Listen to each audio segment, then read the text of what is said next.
The first warning came long before the world noticed, before markets collapsed, before wars erupted, before nations fell into chaos. There were always whispers, memos hidden behind classified doors, quiet meetings in rooms without windows, men in tailored suits speaking in calm voices while the rest of humanity slept peacefully, unaware that history was already being rewritten. And every time disaster struck, one terrifying question resurfaced. How did they know? In the early years of the 20th century, industrial empires began transforming the modern world faster than governments could control it. Massive banks rose beside smoky factories. Oil tycoons accumulated wealth beyond imagination. Across Europe and America, political leaders increasingly depended on private financiers to fund wars, infrastructure, and national recovery. Publicly, democracy appeared stronger than ever, but privately, a different kind of power was taking shape behind closed doors. In hidden meeting halls lit by cigar smoke and golden chandeliers, influential businessmen and political strategists discussed the future of entire nations as if they were pieces on a chessboard. They understood something ordinary citizens did not. Crises create opportunity. Economic collapse could shift power. Fear could reshape borders. War could rebuild industries. And if catastrophe could be predicted, it could also be controlled. Then came the First World War. Millions marched into mechanized slaughter unlike anything humanity had ever witnessed. Entire cities vanished under artillery fire. Yet while soldiers died in trenches flooded with mud and blood, powerful banking institutions quietly expanded their reach. Governments borrowed unimaginable sums to fund the war machine. Debt became a weapon more powerful than bullets. By the end of the conflict, empires had collapsed, but certain financial networks had become stronger than ever before. The years after the war appeared hopeful. Jazz music filled crowded streets. Stock markets exploded upward. Newspapers celebrated a new era of prosperity. But beneath the excitement, warning signs were already emerging. A small number of economists and financial insiders noticed dangerous instability growing inside the global economy. Massive speculation, unsustainable loans, artificial market inflation. Publicly, confidence remained high. Privately, some elites were already preparing for collapse. Then, in 1929, the world changed overnight. The stock market crashed with devastating force. Banks failed. Businesses disappeared. Millions lost everything. Families stood in endless breadlines while governments struggled to maintain order. The Great Depression became one of the darkest economic disasters in human history. Yet strangely, certain institutions not only survived, they expanded their influence dramatically during the chaos. As ordinary people searched desperately for answers, governments quietly centralized more financial authority than ever before. Emergency policies gave unelected officials enormous control over economies. International cooperation between central banking systems increased rapidly. To the public, these changes seemed temporary, but behind the scenes, a new global framework was slowly being constructed, one designed to manage future crises before nations themselves could react. Then came another catastrophe. The Second World War erupted with horrifying speed. Entire continents burned. Cities were reduced to ashes from the sky. Millions vanished into concentration camps, forced labor systems, and mass executions. But even during humanity's darkest moments, secret negotiations continued in private conferences far from the battlefield. Political architects were already planning the structure of the post-war world while the war itself still raged. In 1944, representatives from powerful nations gathered in a quiet mountain resort in the United States. Publicly, the meeting focused on rebuilding the global economy after the war, but the decisions made there would shape international finance for generations. New institutions emerged. Global monetary systems were redesigned. Economic influence became deeply interconnected across borders. Many historians later described it as the birth of the modern international order.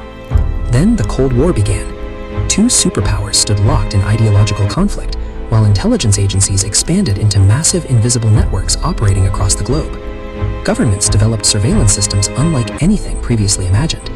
Secret operations influenced elections, armed rebellions, toppled leaders, and manipulated information campaigns across multiple continents.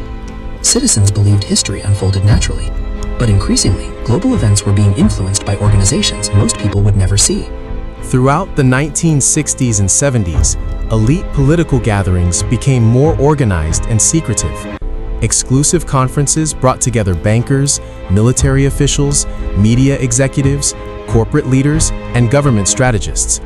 Officially, these meetings were harmless discussions about international cooperation. Critics, however, believed something far more significant was happening. Why were the world's most powerful individuals meeting privately without public accountability? And why did global policies sometimes seem to align suspiciously soon after? Then came the oil crisis of the 1970s. Energy prices exploded worldwide. Inflation spiraled out of control. Economies entered recession simultaneously across multiple nations. Once again, emergency financial restructuring transformed global markets. Powerful institutions gained even greater influence over currency systems, debt structures, and international trade.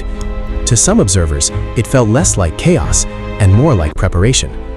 As technology advanced in the 1980s and 90s, surveillance capabilities expanded beyond anything previous generations could imagine.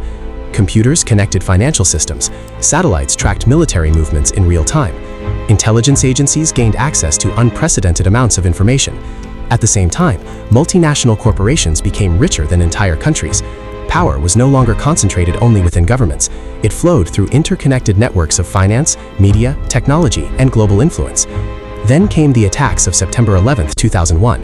In a single morning, the world entered a new era of fear and security expansion. Governments introduced sweeping surveillance programs. Military operations spread across entire regions. Emergency powers increased dramatically. Citizens accepted restrictions once considered impossible because fear had changed public psychology overnight.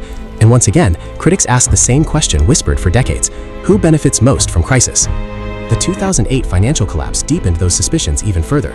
Major banks engaged in reckless practices that destabilized the global economy. Housing markets imploded. Millions lost homes and jobs.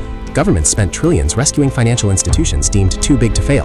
Ordinary citizens suffered devastating consequences, while major corporations recovered with astonishing speed. Public trust began collapsing alongside the economy itself. Then the digital age accelerated everything. Social media transformed information into psychological warfare. Algorithms influenced political opinions at massive scale. Data became one of the most valuable resources on Earth. Governments and corporations gained unprecedented ability to monitor human behavior in real time. Every search, every message, every movement generated information. For the first time in history, power could observe entire populations continuously. Then came the global pandemic. Entire countries shut down almost simultaneously. Borders closed. Economies froze. Emergency powers returned worldwide. Some citizens viewed these measures as necessary public safety responses. Others believed the crisis revealed how quickly global systems could coordinate under extreme pressure. Once again, the same unsettling pattern emerged. Crisis, fear, centralized control, expanded authority.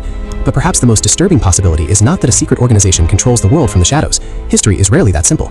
The true danger may be something far more realistic. Networks of powerful institutions, corporations, political groups, intelligence systems, and financial elites whose interests increasingly overlap during moments of global crisis. Not a single hidden ruler, but an invisible architecturic influence operating beyond public understanding. Because throughout history, one pattern appears again and again. Every major crisis reshapes society permanently. Wars expand governments. Economic collapse restructures finance. Terror creates surveillance. Pandemics alter civil liberties. And each transformation leaves ordinary people asking the same haunting question long after the crisis ends. Was the world changed by disaster alone, or by those prepared to benefit from it? Tonight, somewhere behind guarded doors, powerful people are likely discussing the next global emergency before the public even senses it approaching. Not because they control the future completely, but because influence belongs to those who prepare first. And if history teaches anything, it is this: the greatest power in the world is not wealth, armies, or technology.